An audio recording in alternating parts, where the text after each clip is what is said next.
Friends, on behalf of Bharatiya Vidya Bhavan, Navi Mumbai Kendra IKS cell and the other associated institutions, we extend a very, very hearty welcome to all of you for this exciting fifth talk under the series of IKS under the aegis of the Bharatiya Vidya Bhavan. Now, we started this IKS cell as a new initiative under the Bharatiya Vidya Bhavan with a view to propagating the Indian culture and the values, and the series of talks are aimed at propagating those thoughts. Now, today's talk is going to be on a very, very interesting topic, and that is the six schools of thoughts of the Indian philosophy, which many of us may be a little bit aware of it. Now, to talk on this particular topic, we have a very renowned speaker with us, Dr. Sumit Roy. Dr. Sumit Roy, like our earlier distinguished, he joins the galaxy of the eminent speakers we have lined up for you. Dr. Sumit Roy is a Vedanta scholar. He holds the degrees, triple degrees. He holds the degrees of MA, he degrees of MPhil. He holds the degrees of PhD, all from the Pune University and all for the under the Indian philosophy. His expertise is in Upanishads, and he delivered several talks under the Upanishads to the various target group of climate. He is currently the head of the sustainability department of a prestigious and a premier institute in the city of Pune, which is the Balaji Institute. And Sumit holds the distinction of having a large attending and presenting papers in large number of conferences, seminars, and the workshop, and all on the Indian philosophy. So, Sumit, welcome to you, and Thank look you. forward to an Namaste. interesting talk. Thank you very much. Thank you so much. Yeah, I hope the PPT is visible. Yeah, Yeah, you can share it. You can share it. yeah, fantastic. Okay, thanks for this opportunity to the team, and again, it's honor to be a part of this session in the evening, and good number of people are already there, and I'm so happy that I'll be able to address on this particular topic called the six schools of Indian philosophy. Yeah, maybe no, this is a large and a very complex topic, and six schools, each topic probably will take maybe one session, and maybe one session itself is not enough, and this is something that we learn over a period of time, because philosophy is as old as the civilization. And if you get into philosophy, we have the Western philosophy, and also we have the Eastern philosophy. And I don't know, I mean, how I got interested in philosophy, maybe a bit of background. I do come from Kolkata, that is West Bengal. And I was an ardent student of physics, chemistry, and maths. And then I think it was in 12th standard that one day my dad told me that you read so much of physics and chemistry. Why don't you sometime open the books of Vivekananda? My dad was a devotee of Ramakrishna Paramahamsa. And I had an entire set in Bengali. Then one day at late night, maybe around 12 o'clock, I had a habit of doing sums, mathematics after 12 o'clock. I opened that day one book of one works of Vivekananda. And I think after that, I have never stopped. So I got hooked into Vivekananda. And probably because of that, I think I had that orientation. So thanks to my dad, who is no more, and probably he's watching me. And maybe his blessings are there. And of course, and we grow because of our elders' blessings. And Vivekananda has drawn me into it. And then after I went into my BSc, I used to go very, very often to Belur Math and spend hours there. I mean, alone. Maybe those are the initial inclinations I had. And then, of course, later on, I had to get into job. I then, of course, we get into corporate, we earn money, and of course, we get married and all. And then there's a huge hiatus, a gap between my studies. But later, I got into a lot of frustration, because ultimately, corporate life has so much of stress and strain. And one way to come out of stress and strain is spirituality. So I've traveled a lot in India. I've been to abroad a couple of times. But solace is something as to get once as to visit any temple. And that always draws me, even today also. Then I came across one great person, one philosopher actually in Pune, and he told me that you have studied a lot in management, but that is not something that is going to give you lasting knowledge and lasting happiness. Why don't you get into philosophy? And I took that very seriously. Then when I went to Pune University, I enrolled for my master's in philosophy. And then there was no looking back. So I started my second innings of my education in 2011. And then, of course, a lot of inculcation of knowledge I got into, and I'm very fortunate enough to get a lot of gurus in University of Pune, that to philosophy department I came across. But initially, I had a lot of struggle with philosophy, especially with the epistemology and with the ontology. Now, if you get into philosophy, we have the Western philosophy, which is also equally promising, especially with Plato and Aristotle and Socrates to begin with. And of course, we have Heraclitus and many of them Parmenides and then pre-Socratic philosopher. But when you get into Indian philosophy, they are something which is mind-blowing. It simply blows your mind. And it is good to study both of them. And when you get into Indian philosophy, philosophy as such, the word, if you get into, the word philosophy has two distinction. One is philo and sophy. So philo means love, and sophy means the wisdom and love for wisdom or love for knowledge. And from to tum, you always keep on growing and learning something.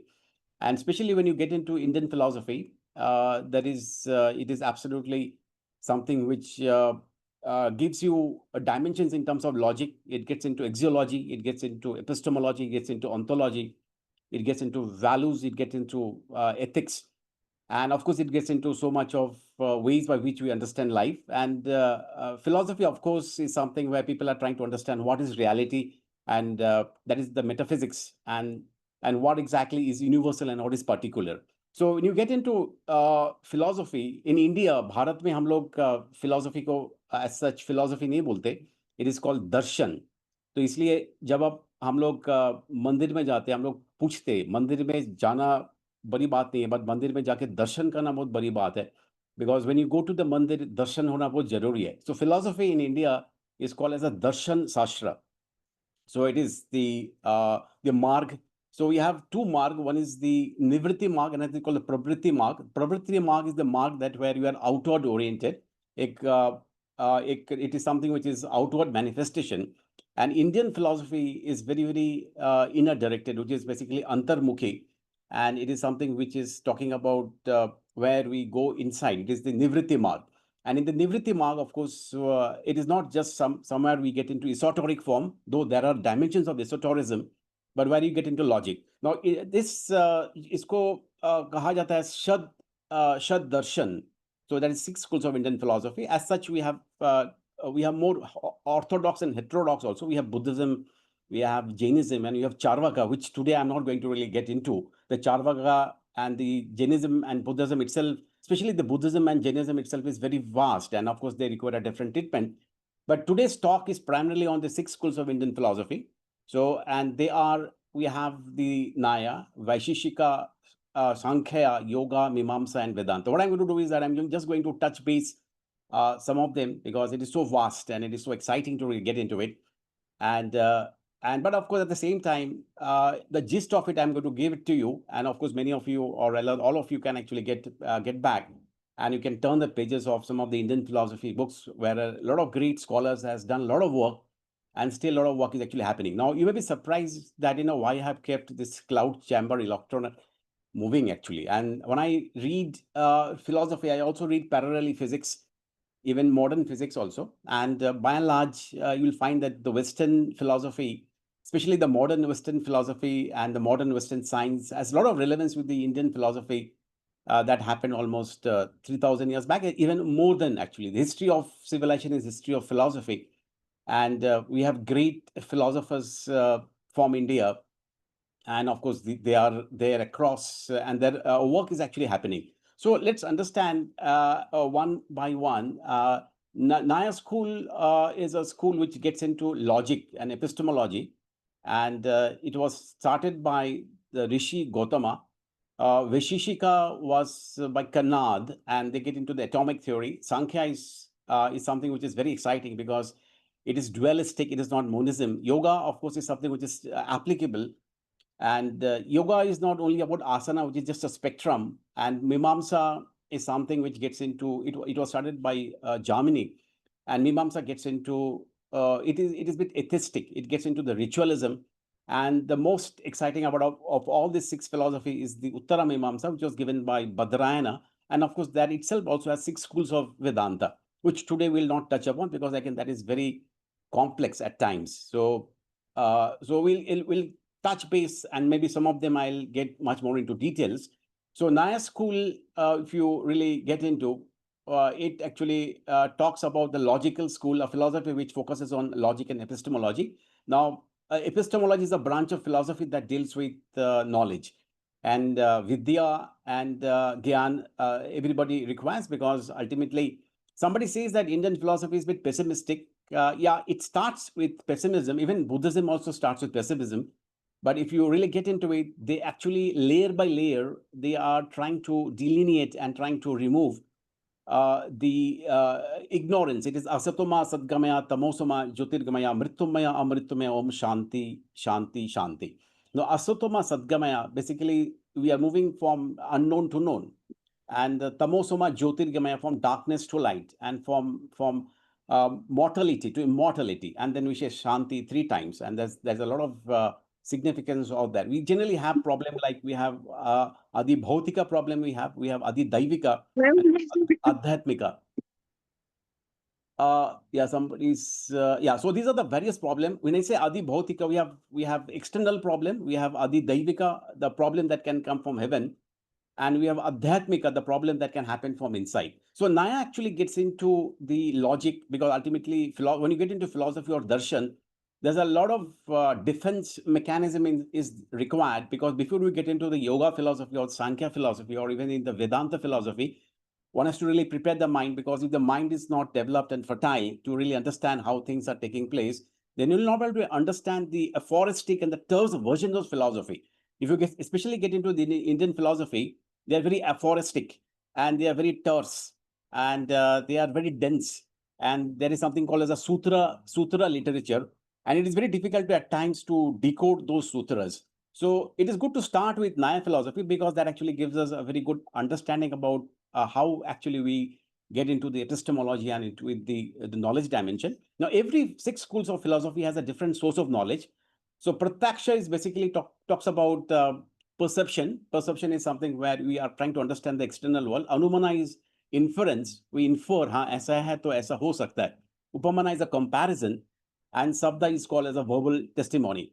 So these are the sources of knowledge, because ultimately the knowledge that we are trying to understand about the world around us. Naya philosophy focuses on this four ways of knowledge. They have 16 categories. Of course, we'll not get into so much of it, because I'm just giving a gist of it.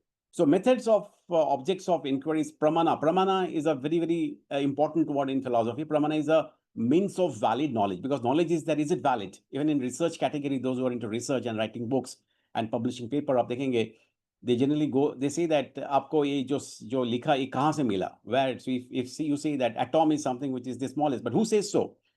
So you have to give a citation for that. So Prama is the object of knowledge. Then conditions and the components of inquiry, we have samasya, which is a doubt, because ultimately philosophy starts with the doubt.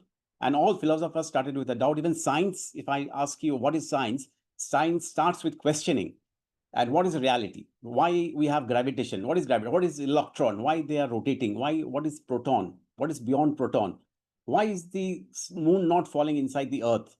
Why is there a Jupiter? How the universe formed? So doubt. And Pragyana talks about relevance, the end product. Distanta is talks about the example. Siddhanta is a doctrine. Now even Naya itself is a doctrine. And the doctrines are required because these doctrines are established based on certain kind of research. Avaiva is a syllogism. It talks about step-by-step process. Tarka is a process by which we are trying to argue with certain valid means. Nirnaya is where we are trying to come into a settlement, because philosophy gets into, because when you write a paper on philosophy, these are the components that are required in terms of inquiry. But of course, in today's world, you'll find that these components are also required even during debates. Now, strategies for debate. Now, debate, of course, was a very, very important component in the philosophy tradition. And I think one of the great debate that was happened, or that is still in the YouTube, probably you can see, is that, is the world out of evolution or is the world out of creation? I think one of the best debate that you can actually still watch. It happened somewhere near Cambridge. And if you go into the ancient India, there was a debate between Adi Shankaracharya and Mandan Mishra, because Mandan Mishra was coming from a different school of thought, and Adi Shankaracharya was coming from the Vedantic, that is Advaita Vedanta. Sometime I'll talk about. There's a great story that happened in Bihar, in the Mithili. It happened, and the judge was none other than a wife of Mandana Mishra. So, and and almost Mandan Mishra's wife was a Vidushi. She was very, very qualified and she knew a lot of things, and almost she has defeated Adi Shankaracharya. A lot of legend is there actually. Uh, and of course, we'll not get into so much of detail, but there's a beautiful story based on that. So, forms and strategies for debate is Vada. Vada is basically where we get into a kind of a discussion based on both of the parties having certain kind of a knowledge. Jalpa is a wrangling. Vitanda is a process which is I am trying to prove somebody wrong based on wrong set of knowledge, which I am not very, very sure about. Hitavasha is called a material fallacy. Chala is a trick. Jati is a process where you are trying to show that yes, this is, and nirghasthana, where it is where we are trying to really understand that there is a there is where there's a defeat in a debate. So probably you may say that what has all these elements in today's world, probably in the parliamentary debate or any kind of, when you're especially in science, when you're trying to put particular theory or a hypothesis, or even in research, before we get into we publish a paper, it is good that we have a review, and this review processes can have all these elements in terms of 16 categories. This is Naya, but of course all other schools have a different school of thought, because we are trying to take various thought processes from each of the school. Vaisheshika was given by Kannad, and this is the school of characteristics. The focus is on the metaphysics of substance and on defending a theory of atom. Now, I've written a paper on Vaisheshika, but especially since I come from a science background, I was trying to really understand that. And one of my main area of research is the particle. Where did the universe came from? And today, of course, great people. One of the, I think, recent researcher called Dr. Ashok Sen. He's one of the cutting edge physicists. I think now he's in Bangalore Institute of Theoretical Physics. He got a very good award, which is money amounting to 24 crore. So I was trying to understand Dr. Ashok Sen. Somehow I couldn't really make head and tail of that, because probably I'll take a couple of years to really understand, because he has used a lot of mathematical theory. And of course, they are two. So I was trying to really go back to Vaisheshika and understand what is physics talking about in modern times. So Vaisheshika actually gets into the 7 categories, and they are the dravya, which is substance or vastu, and guna is the quality, karma is the action, samayama talks about somebody's samayama talks about inherence, that is inherent. Vishisha is something which is particular. Samavaya, where they're all connected. Samanya is generality, samavaya is inherence, and abhava is absence. So this is the Vaisheshika school. Ultimately, Vaisheshika school was given by Kannad, and the word kan jo bolte, kan talks about something which is very, very small. It is very, very atomic. So Naya school talks about the logic.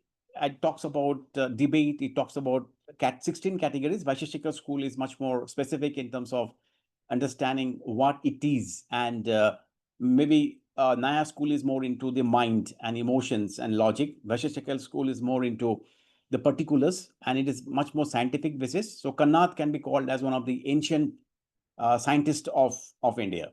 Now we get into, as we progress, we are getting into much more finer schools of Indian darshan or Bharatiya darshan. We are getting into. So Sankhya school as was developed by Kapila. Among all the Munis, Kapila Muni is considered as one of the topmost, because his contribution is fantastic. And to some extent, this Sankhya word is also there in the 2nd chapter, especially in the Bhagavad Gita.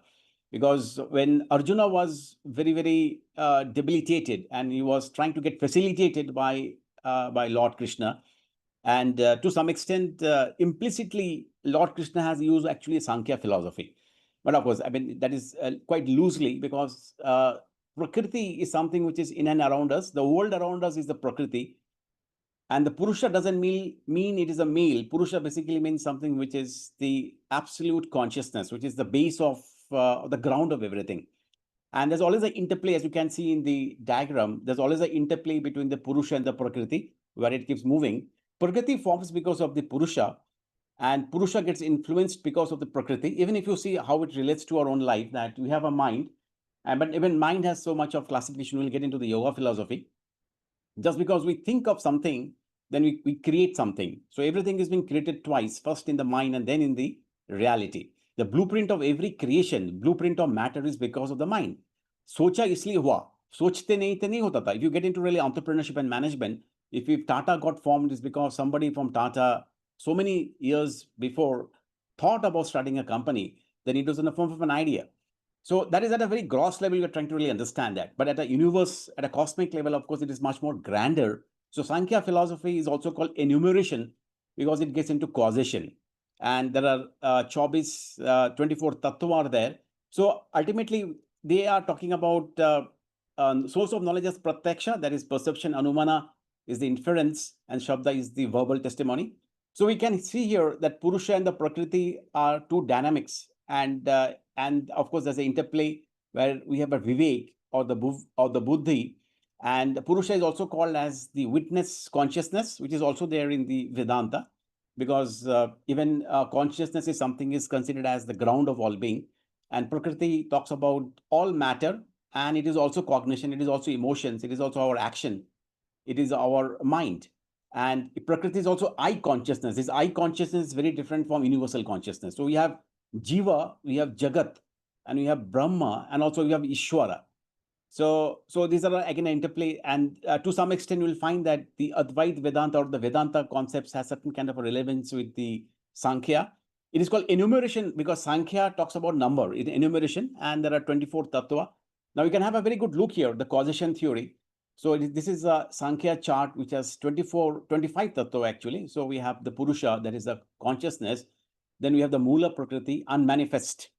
Vyaktyam and Avyaktyam. It is that also in the Bhagavad Gita, because initially everything was, what was the universe before the universe came into play actually. So first thing that came into play is helium, then hydrogen, then we had a climatic history, we had an atmospheric history, we had a hydrological history, we have a geogenesis, and then how mind came actually, how mind came into existence, how rather how life came into existence. We had an archaea, so we'll find, I find Sankhya very close to the modern physics because they talk something which is universal.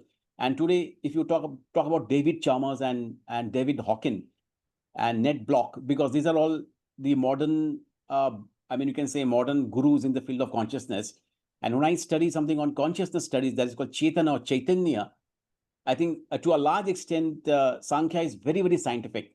So Mahat, which is the intellect, and then Ahamkara, okay, Manas, Buddhi, Ahamkara, and also we have Vivek, and then there is a component called the Sattvic and the Rajasic and the Tamasic, and there's an interplay. Now it is very difficult to define what is Sattvic and what is Sattva, Rajas, and the Tamasa. They are actually, in some books, they say that they are actually guna.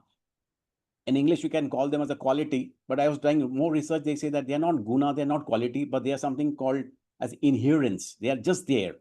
And there is, as we have Vat, Pit, Kaph. Now, Vat, Pit, Kaph, if you get into the Ayurveda, what exactly is Vat, Pit, Kaph? What difficult, is very difficult to define in terms of their abstractness. But at a gross level, of course, we can define in terms of certain kind of a bile or certain kind of a secretion. But the Sattva, Rajas, or Tamas are much more subtle. They are not gross. And because of the ratio and the proportion, we actually, there's a tendency to give rise to various gross elements. So there are 5 sense organs. So you have Chakshu, the Shrotra, the Grahana, and the Vak, and the Rasana, that is the eyes, ear, nose, and skin, and the tongue. Then we have Karmendriya, that is hands, feet, speech, elimination, and procreation. Tanmatras, sound, touch, form, taste, and smell. And then we have Pancha Mahabhuta, that is Akasha, Vayu, Agni, Jal, Apa, and the Prithvi. Now that actually really makes sense because ultimately, when you get into philosophy, both Eastern philosophy and Western philosophy, we are trying to really understand something called as a tattva gyan. Tattva means the core, the solidity, where it came from. And Sankhya enumeration was fantastic. And but of course, I'm still struggling to really understand the Sattvic and the Rajasic and Tamasic because as such it's very difficult because I believe that science has a lot of limitation. And when science stops, and probably our philosophy starts because there are certain things that we, rather, I would say that human beings are unlimited. We can say limited in form of the gross elements, because to understand the infinite, we cannot understand the infinite through our finite beings because barometer is finite. Our test tubes are finite. Our acids are finite. Our measuring mechanisms are finite. So we are trying to measure something immeasurable with something measurable. Now, how can that be? And if you get into any lab, you'll find that a lot of scientific instruments are based on certain kind of a which is parametric we have, and there are certain parameters, and even certain non-parameters falls under certain parameters. And especially if you get into the darshan, they get into very abstract dimension, and those abstract dimension cannot be caught. It has to be really felt, and it has to be realized. And that is the reason of thinking this the Indian philosophies, or this Veda especially, how it came from. It is considered as called apurushaya, because apurushaya is something where nobody, we don't know exactly who has written the Vedas. We'll come to that. So this is the gradation. We are coming from Naya, Vaishishika, and from the Sankhya, and they are actually come in the form of a they actually come in the form of a order, like Naya and Vaishishika is connected. Sankhya and yoga is connected. Now, yoga philosophy. Now, this yoga philosophy is something which is quite interesting, and many of us are actually doing it. But yoga philosophy was started by Patanjali. Now, who was Patanjali is very obscure, very, very obscure. And the first yoga, it is being said that it came, and some say that Patanjali was actually a Nag, and of course he was a great yogi. Probably morphing or shape shifting was possible in those time. And Adi Guru or Adi Yogi is our Lord Shiva, our Mahadev, from where everything came into existence in terms of the yoga philosophy. And of course, we have the destruction and even the creation and even the preservation. So yoga philosophy is again very deep. Again, I'll touch base a couple of important points, because before we get into yoga philosophy, let's understand the mind. Now, these are the various 5 states of mind. So Shipta is where we talk about restlessness, and most of us at times we tend to get restless, because, and there are a lot of reasons behind that restlessness. So Mudha is a lethargy, is a torpid. Vikshipta is a distraction. Ekagra is the concentration, and Niruddha is something where you are restrained actually. Now, if you get into the Patanjali Yoga Sutra, as we have the Bhagavad Gita and the Bhagavatam, and also we have the Vedanta text. So Yoga Sutra of Patanjali is also equally of the same level, and they are very revelatory. And one of the slok goes that Chitta Vritti Nirodha, and Vritti is a fluctuation, and yoga's goal is to show us that how much we can calm our mind. And so we have restlessness, we have torpidity, that is mental lethargy. So that is being taken care by a lot of asanas. And then we have vikshipta, which is distraction. Now you may ask, what is the difference between shipta and the vikshipta? Shipta is something where we are restless, which is internal of feeling, whereas vikshipta is something where distraction, which is from outside. So मन जो होता है वो अस्थिर भी होता है, वो चंचल भी होता है. So yoga is trying to keep the mind, because in the state of pure awareness, in the state of pure stillness and calmness, we understand that what is called as the pure bliss, because it is satyam, jnanam, anandam, and brahman. Because brahman is very difficult to define, and the brahman, only way to understand brahman is a very self-realization, because it is very easy to get knowledge but very difficult to get realization. That was echoed by Swami Vivekananda, because Vivekananda from his very young days was a great yogi, and he really understood that if I know the tool of my mind, then I can actually acquire anything in this world. So this is something where this has a lot of application for the modern youths. Yoga philosophy has 4 parts. One is the Samadhi Pada, where we are trying to go in. Sadhana Pada is a means to really get into the Samadhi Pada. Vibhuti Pada is basically supernormal quality that one can get. Like there are certain yogis who can conquer or can read a text in few minutes. Vivekananda is to read text in few minutes. So that is something which is supernormal. Kaivalya Pada, of course, we are talking about emancipation. And the source of knowledge is the Pratyaksha, Anumana, and the Sabda. We find that in certain philosophy, certain schools of philosophy, by and large, the source of knowledges are same. Only you will find that in the Mimamsa and in the Vedanta, of course, they are much more elaborate, because they add a couple of more actually. So further we go into yoga philosophy, and this is called Ashtanga Yoga, and we have the Yama, Niyama, Asana, Pranayama, Pratyahara, Dharana, Dhyana, and the Samadhi. Again, this is very, very applicable. Yama, if you talk about Yama, I remember about the Katha Upanishad, when there's a dialogue between the Yama and the Nachiketa. Again, there is a great story. Probably, if I have time, I'll maybe speak on that for some time. Yama is constraint. No, they are ahimsa. There is the brahmacharya. Then it is aparigraha. It talks about. So yama is a process by which we are trying to constrain ourselves, and where we're actually following certain paths, especially with the do with the more to do with trying to really train the mind. Niyama talks about again a discipline, like we have santosha, we have that is the set that we are drawn inside, that is santosha tapas, and then we have Sauch, then Swadhyaya, that is self-study, and then Ishwar Pranidhana, it talks about. That is the Niyama. So Yama basically talks about to cut down a lot of distractions and a lot of way by which we get restless. That is the Yama. Once we cut down a lot of external and internal turmoil and torpidity, we discipline ourselves, because the word discipline, if you see DISCI, and if you really add the numerical value of the alphabet, we'll find it is 100. Because if discipline is there, nothing is required. If discipline is not there, then of course nothing can help us. And once, so first two, so we don't jump into the moment we talk about yoga, people hook this into asana. Asanas are required, but before asana, what is required is the yama and the niyama. Because you'll find that a lot of people have a difficulty in sitting quietly for even for 5 minutes. Because if I cannot sit for 5 minutes or even for 3 minutes quietly, how can I do asana? Because asana is quite complex. It is not easy actually. And if I only am gross oriented and not subtle oriented, then I'm just doing certain kind of a vyam, which will not affect, because yoga is something which actually is means huge. It is the Jivatma and the Paramatma should get connected. Now, asanas are required because we tend to spend our day and we have a defective postures. And asanas are the process where it makes our body much more flexible and there's a flow of blood, especially with the backbone.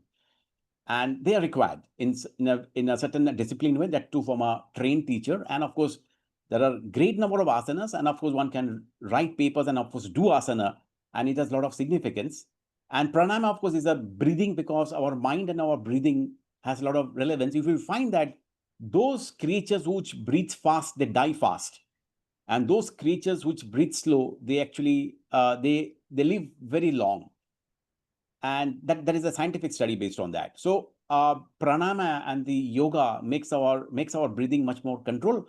Most of us don't know how to breathe properly, and our breathing rhythm is based on our mind rhythm. So yoga is very endocrine based, it is immune based, it is physiology based, it is heart based, it is our brain based, and it is a total system.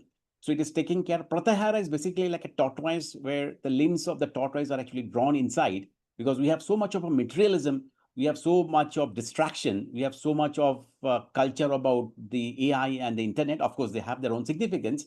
But if we are into too much of into the fast food and the fast fashion and the fast internet, and we are getting into 6G and 7G probably, I think things are very, like you talk about Gen Z. Gen Z has a lot of complaints now from the corporates.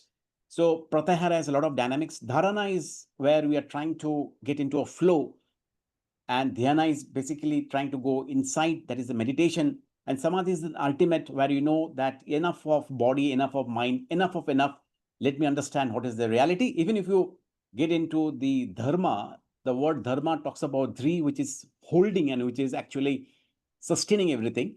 And we have varanashrama dharma. So we have brahmacharya, we have grihastha, and we have vanaprastha, and then we have the sannyasa. So we understand that, yes, at the age of 50, at the dawn of life, we know that we are going to stay for another maximum 10 years, 15 years, 20 years. So let us practice something and let us give something. But as an year, it can even happen to the younger ones. So that is the reason we'll find certain young ones that even at the age of 20, they are very enlightened and they are very differently drawn actually.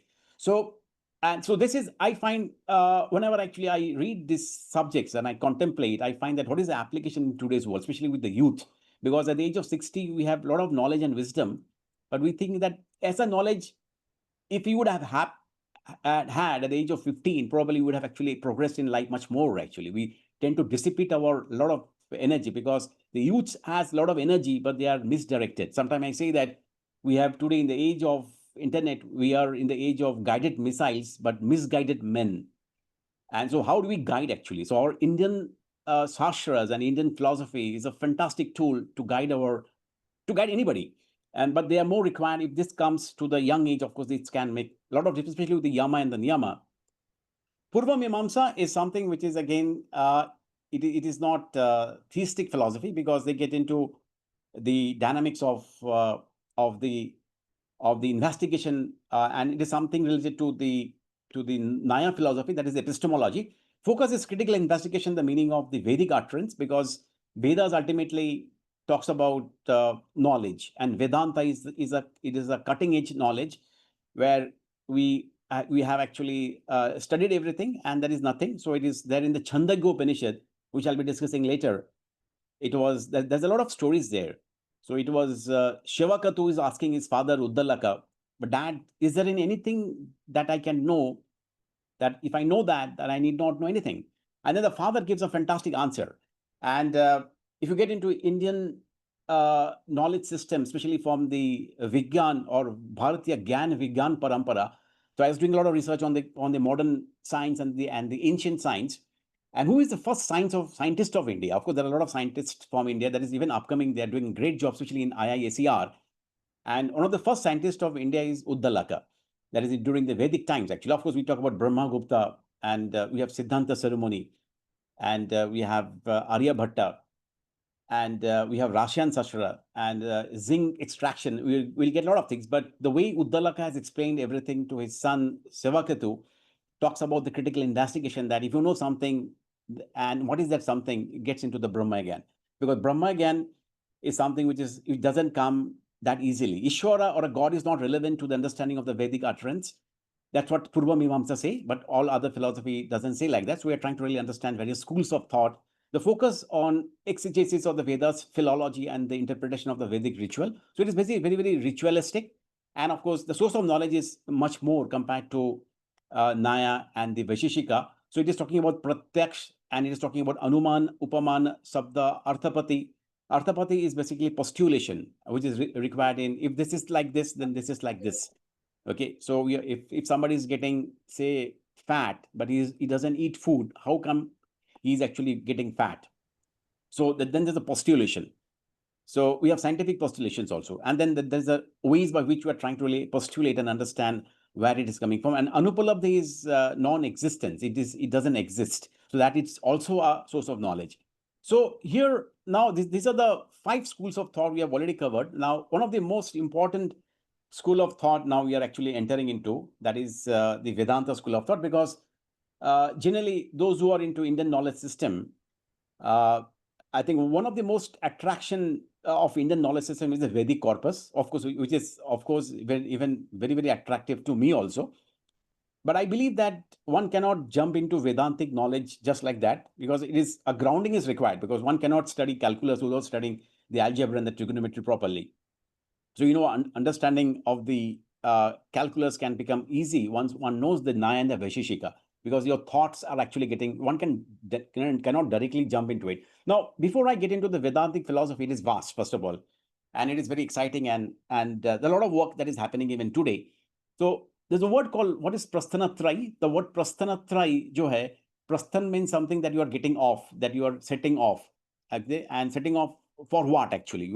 So we are trying to really get rid of Punarapi Jananam, Punarapi Maranam, Punarapi Janani Jatare Sayanam, E Samsare, Kahi Dustare, Pahi. It says that Pahi Murare, but Kipya Pare, Pahi Murare.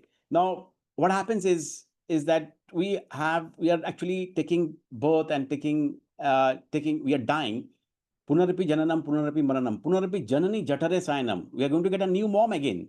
And uska कोख में हम लोग फिर से 9 महीना सोएंगे. And then ये संसार है बहुत दुस्तार है. This samsar जो है, it has a lot of struggle. Okay, कृपया pare pahi murare. So we need certain kind of a blessing so that we are able to really we are able to cross this ford. So, and how do you do that? Therefore, that we have the Vedanta and Vedanta. Okay, Ved is the knowledge as the end actually. Now, Vedanta primarily gets into the Brahman and the Atman, and of course there are other concepts like we have the Jiv Atma and the Paramatma, and we have the Ishwara, and then you have the Jagat actually. Now, one of the proponent of the Vedanta philosophy is the Badrayana, And of course, it has 6 schools, and Adi Shankaracharya is considered as one of the chief proponent. And he says that the Jagat Mithya Brahma Satya, Jive Brahmahi Avanapara. And this Prasthanatrayi, to understand the Vedanta, we get into this. This is actually called Uttara Mimamsa. Purva Mimamsa is something which is the Jamini, and Uttara Mimamsa is given by Badrayana. And then again, there are several more scholars came into play, especially Adi Shankaracharya, Nimbarka, Vallabhacharya. And we have Upanishads, we have Brahma Sutra and the Bhagavad Gita. If you really ask me, Sumit, what is your favorite in the entire IKS? There are two things which are my favorite. One is the Upanishad, and second is the Indian science. Okay, I read a lot about Upanishad. I'll just give you a brief. Upanishad, basically, word comes from Upa and Nishad. Upa means near, and Upani means where you are trying to be. Upa means you are very close by, and you are trying to sit, and you are very close to your teacher, because us samay pe we never had any kind of a microphone, definitely. And when you are sitting, you are quite loose, and you are able to really relax and get the parampara knowledge from your gurus. That is Upanishads. And how many Upanishads we have? We have now 108 Upanishad as per certain text. Certain text says that it is more than 108. But if you really go by the principal Upanishad, so they are actually they are 10 or 11. So this is the book generally I follow. So this is my something which I almost read very, very voraciously, and that is written by Dr. Sarvapalli Radhakrishnan, one of the great scholar, and huge contribution he had in Indian philosophy. So now why it is called 10 and 11? Because this 10 and 11 is something, it was actually called a bhashya, because this was commented by Adi Shankaracharya. And of course, there are several more authors who have actually done some work on this field. Upanishad. Now we have, what are they? So they are actually Isha Upanishad, Ken Upanishad, we have Prasna Upanishad, Mundak Upanishad, Mandukya Upanishad. Then we have the Brihadaranyaka Upanishad, Chandogya Upanishad. The Mandukya Upanishad is very small. It can come in one A4 size paper. And Chandogya Upanishad and the Brihadaranyaka Upanishad is something which is very large. It will take almost quite good amount of time to read the entire text and really understand. And again, they're very terse and they're very aphoristic actually. So, and it is being said that Brahma Vidya is a Sarva Vidya Pratishta, and Upanishad is something which is very revelatory. But one can start with Isha Upanishad. One of the slok that goes with the Isha Upanishad is the Isha Vasham Idam Sarvam Yat Kanchita Jagatam Jagat Tena Taktenda Bhunjinta Magrida Krishnavidhanam. Very, very powerful quote. It says that Isha Vasham Idam Sarvam, the Isha, that is the Lord, is everywhere.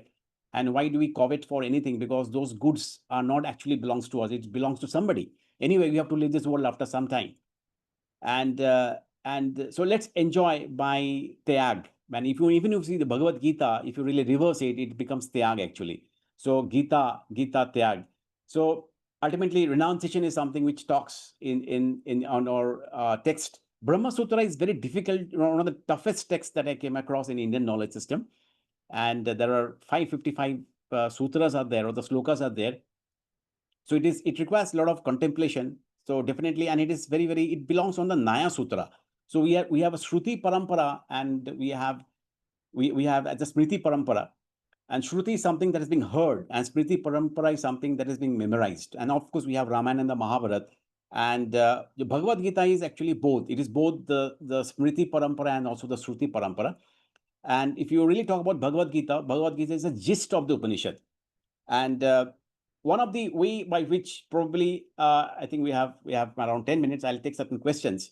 So we have 4 Mahavakyas to really understand and comprehend the entire Upanishads. We have Aham Brahmasmi, which talks about that I am Brahma. This is coming from the Brihadaranyaka Upanishad, which is from the Yajur Veda. Then we have Tattvam Asi, that you are that, or that thou art, which is coming from Chandogya Upanishad, which is from Veda. Then we have I am Atma Brahma, and then we have Pragnanyam Brahma. Pragnanyam Brahman is coming from Aitra Upanishad, which is from the Rig Veda. And I am Atma Brahma is that I am, that is I am the Brahma. It is talking about like Aham Brahmasmi. Okay, and this is how we are trying to really understand. Ultimately, the Vedas and even the Bhagavad Gita, of course, through the dialogue with Lord Krishna and the Arjuna. He's trying to really understand that it is basically the Purusha, the ultimate consciousness. And actually, if you get into the modern science, especially the physics and mathematics, so they are getting into the particle accelerator. We have large hadron collider, and the scientists are not actually happy with whatever is happening. So they are actually using a lot of various accelerators to really and to decompose the particles more and more and more and more, and understand the very logic of the universe. But I believe that our Vedas has already given an answer for that. Only it is by layer. You will find when you read the Upanishads and the Bhagavad Gita and the Brahma Sutra, you will find that layer by layer, they are trying to get into the asatoma sadgamaya, tamasoma jyotirgamaya, mritumaya amrutamaya, om shanti, shanti, shanti. It's a process actually. So it is not easy to comprehend. And I strongly believe that once we have practiced yoga, especially the yama and the niyama, and then the dharana and the dhyana, I think automatically the Vedas comes to us. We don't go to the Vedas. So it is a revelation. It is the Purushaya, and it is a lifelong journey. So IKS, Indian knowledge system or Bharatiya Gyan Parampara is for everybody. It is irrespective of religion or whatever we follow. It is a way of life, and that makes us so much of calmness. And it is Satyam Gyanam Anantam Brahman is something, because it is Nitya Suddha. We are always pure, and Buddha Mukta. So we are Hamesha and always, perennially, we are actually blissful. Only thing is that we got disconnected, and we are not aware about the blissful state. So what is required is the witnessing consciousness. And these six schools of philosophy, from Naya, Vaishishika, Sankhya, Yoga, Purva Mimamsa, and the Uttara Mimamsa, they have a fantastic flow. And and that is how the syllabus is being designed in the philosophy course. One has to struggle. They are not so easy, because I have tried to make it much more simplistic. But if you get deep into it, there's a lot of struggle to really understand and comprehend. To some extent, I'm getting some bit of it. I think I have a long way to go. And at the end of the day, we understand that the vagaries of life, they are nothing, because ultimately it is shunyam, shunyam, sarvam, shunyam. Because ultimately it is everything is zero. And we came from nothing, and we are here for some time, and you all go to nothing. There's a great quote from Rumi. It says that I died as a mineral. I died as a mineral to become a plant. I died as a plant to become an animal. And I died as an animal to become a human being or to become a man. When I was less by dying. Today, if you find that today's in sustainability, we talk about circular economy. So when I was less by dying, so there is no, I think when you study all these things, there is no fear. So that's what in the Katha Upanishad, it is also being said that where the Yama and the Nachiketa, the dialogue, it says that you have already got these three var, आपको ये वरदान मिला, उतिस्त जगत प्राप्यो वारुण Nivedita, and Kurusha Dhara. It says that Kurusha, because sharp as a razor, you have to travel a lot of path, lot of distance. Okay, so a samsara bahu dustare. So you'll find that Katha Upanishad, and this text I'm talking about is called Bhaja Govindam. Bhaja Govindam is one of the most profound texts I came across, that are again written by Adi Shankaracharya. Sometime I'll love to do a text commentary on the Bhaja Govindam, which is so profound, and all the delusions and all the hallucinations and all the misconception that we have about life get shattered and hammered by Bhaja Govindam. Because Bhaja Govindam, Govindam Bhaja Mudamate, Samit Prate Sannita Kale, Nahi Rakshita Dukaran Karene. Bhaja Govindam. Because ultimately we are getting into the bhakti. We have a Gyan mark, we have a bhakti mark. Okay, and we have a karma mark. We say that every soul is potentially divine. Our goal is to manifest the divinity within. You can do this through your work, through your worship, or you can do this through your philosophy. Vivekananda talked about philosophy, and all doctrine and all temples are just secondary. Now, these words are uttered by great Swami Vivekananda. Every soul is potentially divine. Our goal is to manifest the divinity within, and you can do through your work or through your philosophy. Okay, all rests are actually just they are secondary. Of course, they are probably important, but they are secondary. They are not primary, actually. So if maths talks about infinity, religion talks about divinity. And there's a huge wealth of knowledge is already there. And this Vedantic text actually gives us and reveals us. But that is only possible when we are able to really calm our mind, because in the calmness of our mind, we really understand the repository of knowledge that we have in our self, actually. So with this, I I humbly end my talk, and the session is open for any questions that you have.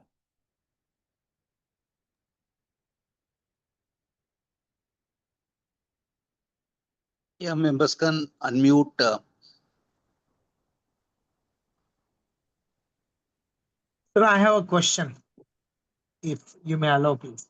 Yeah, absolutely. Anybody, definitely. Please So, go ahead, Prabhu. yeah, thank you so much for great insight with reference to philosophy is concerned. It was Thanks. really, I mean, I was writing a lot of things when you're talking and trying to understand. My question is about the concept of duality and non-duality. Yes. In the entire discussion, I could not probably hear this particular point, which has been somewhere in the philosophical ambit, it has been mentioned. Could you please Yeah. throw some light on that? Thanks for the question. Non-duality. I think I've given one talk on non-duality also. Non-duality ultimately is something which is coming from the one of the school of Vedanta, which is called Advaita Vedanta. That is Brahma, Satya, and the Jagat is Mithya. And ultimately, you will find that Sankhya is dualistic. It is not monistic actually, and even Vaisheshika is a multiplicity. So non-dualism is something where we are trying to. So there is something called as ignorance, and there are two types of ignorance. One is called Mula Avidya and Tula Avidya.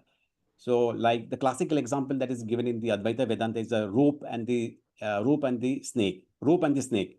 So at night, if you really put your feet on the rope, you may find that it is actually a snake. But once you really switch on your light, you find that this is this is actually a rope actually. Now that is something which is Tula Vidya, okay, at a surface level. But if you go further down, actually, if you really break the rope or the snake into atomic form, and that is basically called pure consciousness. So ultimately, what we see in and around us is basically the multiplicity. Non-duality is something that is absolutely the ground of all being. And Advaita Vedanta, especially through the Brahma Sutra, is trying to, through the Naya Sutra, is trying to prove that it is the non-duality which is the ground of everything, and it is the consciousness of the Chaitanya is everything, and out of that everything came into existence. Even to a large extent, Sankhya, of course, explicitly they're not telling the same thing, but they have added Prakriti, because Prakriti hai isliye the world exists actually.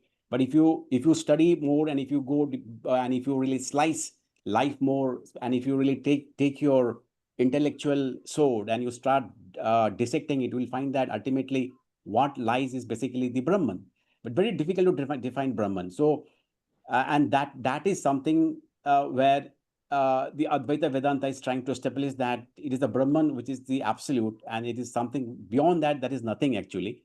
And the entire Upanishad, layer by layer, is trying to establish the non-duality, which is also getting emphasized by the Brahma Sutra. So anyway, it's a big topic. And it is again, even today, the quantum theory that is called quantum field theory. And today we talk about atom, we have J.J. Thomson, we have Chadwick, we have electron and proton, then we have string theory, then we have M theory. And ultimately they are getting into vibration, and ultimately it is nothingness actually. Then it is consciousness. And from wave of actuality to particles of possibility we are talking about. So non-duality is the ground of everything, and huge amount of research is going on this area. So it is very fascinating subject. Absolutely. Thank you. Thank you. Thanks. Just last question, one more. Yes, Now, we definitely. talk about four yogas: bhakti, gyan, karma yoga, and Karma, importantly, the final one is Raj Yoga, right? Raj Yoga. So Yes, my yes. question is, why do we refer it as a Raj Yoga? Because it ultimately leads to refers to Samadhi Avastha or something like that. So Yeah. what do you mean by that Raj Yoga particularly? Raj, yeah, I think Vivekananda has already written these four yogas, and it is also there in the Bhagavad Gita, because I think again it's a gradation, because Raj Yoga is something which it is an ultimate, it is the Samadhi path actually. So we are trying to get into the ultimate, and to get that ultimate, it is a gradation. So it happens only because of this three yoga, because Karma Yoga, Gyan Yoga, we get and then Bhakti Yoga, and after that Raj Yoga is the ultimate, where you are trying to get merged with the absolute. So hence it is being mentioned there, and uska bhi path hai. So there is a path for that also actually, Raj Yoga, and that is one of the toughest portion of among the four yogas.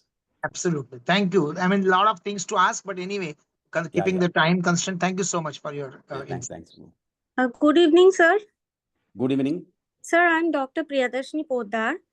Yes, बोलिए. Sir, we are doing a research on Chitta Vitta Nirodha and its applicability in the modern day context in the higher education sector for the students. Now, Okay. Chitta and Vritta, we can see, we can make through yoga, we can achieve that if we try and give enough effort. But how do we reach Nirodha among the students of the current modern context? See, it is. It will not happen in one day. So it is a ardent practice, and it is a process, and it is a yama and the niyama. Because once we restrain ourselves and we have the niyama, then of course the nirodha will be happening. Because nirodha doesn't happen even for the elderly people also, but it is a. I would say that it is a after effect of the yama and the niyama. So chitta vritti जो चित्त वृत्ति निरोधा जो है, चित्त वृत्ति जो fluctuations है, that will only happen once we mature to a certain state. And more of distraction and more of restlessness if somebody is able to control and understand and get that kind of a maturity, because it is something which is automatic. Because I believe that nirodha jo hai is a after effect of the yama and the niyama. So let's not pursue for nirodha. So let's just happen automatically. You get totally, that is called nishkama karma, jisko kaha jata hai, Yes, sir. disinterested actually. So it is an automatic process. It happens. Okay, sir. Sir, Nirodha can be equated with self-actualization. You can say loosely, yes, self-actualization. Yes, you have matured. You know that you are trying to. There is an actual potential that you are trying to manifest, and you understand the vagaries are very very trifling and they don't bother you much. So yeah, it is loosely self-actualization. Okay. Thank you so much, sir. Thank you so much. Thanks. Yes, Good yes. evening, sir. Good evening, sir. Yeah, Hari, yeah. I would like to ask a question. Yeah. Good evening, sir. Yes.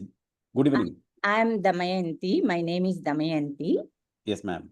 I just would like to ask a question. See, all the points that you have highlighted in our philosophy and philosophy of different schools of thought. So finally, what I understand is they're all leading us to the final conclusion of Adi Shankara. Punarapi Yes. jananam, punarapi jananam, Yes, yes. punarapi maranam, punarapi janani jatareshanam. Sayanam. Absolutely. Absolutely. Does it mean that all of us have to finally accept that we need to understand the superiority of the universe or Yes. the God? Yes. So I understand the science also at one point is taking us towards like knowing more, and science is taking us more and more towards there is something which we all have to accept. Yes. Am I right? Yes. Absolutely. I mean, so Okay. yeah. So ultimately, if you get into what actually, that's what I say, that this Bhaja Govindam is one of the texts which is so profound, because we all have delusions. Even Yeah. after knowing a lot of things, we tend to fall back. So there's a lot of knowing doing gap actually. The question is, how do we get into the realization? Because knowledge is something which is easy to get, but realization is something that only happens to few people and few individuals. So finally, he says this life is nothing suffering, right? Yeah. That's it. Thank you so much. Thank you Yes, so yes. much. Thank you. Thank you. Thanks. Any other question? We'll take one Sir, more question. Yeah, Sir, I am Prakash. Prakash here. Yes. Tell me. If time permits, I'll just. It is only a fact check regarding the debate between Adi Shankaracharya and Madanand Mishra, and Yes. where Madanand Mishra's wife was the judge. You are Yes. told, I don't know, I may be wrong.